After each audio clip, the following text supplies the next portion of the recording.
In today's video, I'm going to teach you how to insert a digital signature into Google Sheets or documents.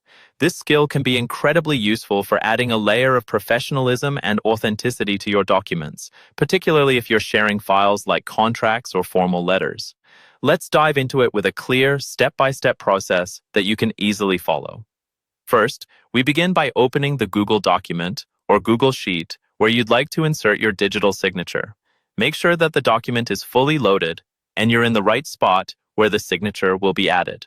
This might sound basic, but starting from the correct spot in your document can save you time and avoid any potential frustration. Next, if you haven't already, make sure to install the Google add-on called Drawing. This will allow you to create the signature directly within the document, streamlining the process. To install an add-on, click on Add-ons in the top menu, select Get Add-ons, and search for Google Drawing. Once you find it, click Install.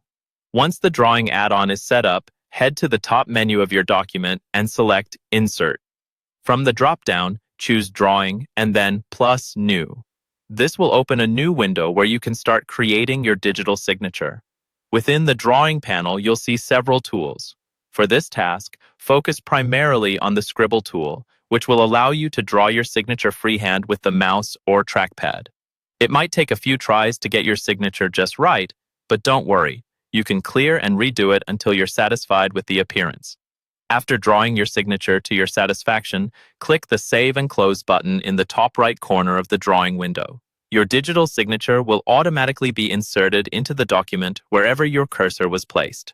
If the positioning isn't quite right, click on the signature and drag it to the desired location in the document. Also, resizing can be done by clicking and dragging any of the corners of the signature box. If you'd like to add additional customization, such as changing the color or line thickness, you can click on the inserted drawing and then hit Edit to reopen the drawing box. From there, you'll have access to additional design tools. Once all adjustments are finalized, make sure to save your changes. Remember, each alteration you make to the document is saved automatically in Google Drive, providing peace of mind knowing your document remains up to date across